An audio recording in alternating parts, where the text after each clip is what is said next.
नमस्कार दोस्तों, जय हो एकादशी माता। दोस्तों, आज मैं आपके सामने उत्पन्ना एकादशी की व्रत की कथा लेकर आई हूँ। तो आप वीडियो के अंत तक जरूर बने रहें और मैं आशा करती हूँ कि आपको हमारी ये वीडियो ज़रूर पसंद आएगी।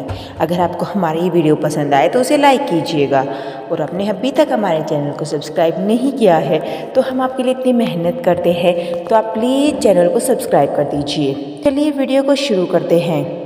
समय भगवान श्री कृष्ण और विष्णु महाराज के बीच संवाद हो रहा था। युधिष्ठिर महाराज कहते हैं कि हे भगवान, आप कहते हैं कि सहस्त्र यज्ञ करने से जो फल प्राप्त होता है उसकी तुलना मात्र एक एकादशी के व्रत से मिलने वाले फल से नहीं की जा सकती। कृपया कर मुझे मार्गशीर्ष मास के कृष्ण पक्ष में आने वाली एकादशी के महत्व को बताइए कि यह एकादशी इतनी विशेष क्यों है और किस प्रकार यह इतनी मंगलमय बनी है। इसके उत्तर में भगवान श्री कृष्ण कहने लगे कि मार्गशीर्ष मास में कृष्ण पक्ष में आने वाली एकादशी पर एक भक्त को एकादशी व्रत करना प्रारंभ करना चाहिए। उसे उत्पन्ना एकादशी कहते हैं। इस प्रकार भगवान ने उत्पन्ना एकादशी की व्रत कथा शुरू की। सतयुग में एक समय मोल नाम का एक अत्यंत भयानक दानव रहता था, जिसने अपने क्रोध और बाहुबल से स्वर्ग के राजा इंद्र सहित समस्त देवी देवताओं को पराजित करके अपने नियंत्रण में कर लिया था। इसलिए स्थिति में मुक्ति प्राप्त करने हेतु व्रत की अध्यक्षता में सभी देवता भोलेनाथ के पास पहुंचे और स्वयं को बचाने के लिए भोलेनाथ से प्रार्थना करने लगे। तब भगवान बोले, देवराज इंद्र, इस घोर कष्ट की स्थिति में आपको केवल भगवान श्री हरि ही मुक्ति प्रदान कर सकते हैं, इसलिए आप उनकी शरण में जाइए, वह अवश्य आपको संरक्षण प्रदान करेंगे। यह सुनकर सभी देवगण भगवान श्री हरि की शरण में क्षीर सागर पहुंचे। वहां जाकर उन्होंने भगवान विष्णु से प्रार्थना की और कहने लगे कि कमल नयन, हे मधुसूदन, आप सर्वज्ञ हैं, आप सदैव अपनी शरण में आने वाले की रक्षा करते हैं। हे प्रभु, ब्रह्मांड कुल में नाड़ी जंग नामक एक शक्तिशाली दैत्य उत्पन्न हुआ था, जिसने सभी देवताओं का संहार करने की प्रतिज्ञा ली थी, जिसका पुत्र है मोर। उसकी नगरी का नाम है चंद्रावती और उसने त्रिलोक में हाहाकार मचाया हुआ है। सभी देवताओं को पराजित कर उसने अपने पराधीन कर लिया है। हे पृथ्वीपति, अब आप ही हमारी रक्षा कर सकते हैं। यह सुनकर भगवान श्री हरि क्रोधित हो गए और उन्होंने सभी देव देवताओं से कहा कि वह इसी क्षण चंद्रावती पर आक्रमण करे और भगवान स्वयं इसे युद्ध का नेतृत्व कर लेंगे। जब मोर दैत्य ने सभी देवताओं को अपने नगर की ओर आते हुए देखा तो वह अपने सैनिकों के साथ गर्जना करता हुआ आगे बढ़ा। भगवान और मोर दैत्य के बीच भयंकर युद्ध हुआ।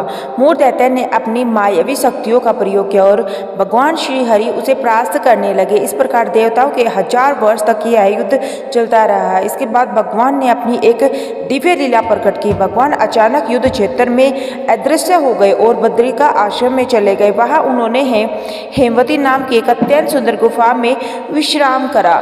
जब मोर दैत्य को इस बात का पता चला कि भगवान विश्राम कर रहे हैं तो उसने निश्चय किया कि वह भगवान श्री हरि का वध उसी गुफा में करेगा।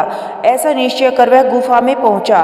उसी समय भगवान के शरीर से एक अति तेजम कन्या उत्पन्न हुई। यह बिजली के समान तीव्र और समस्त अस्त्र शस्त्रों से सुसज्जित थी।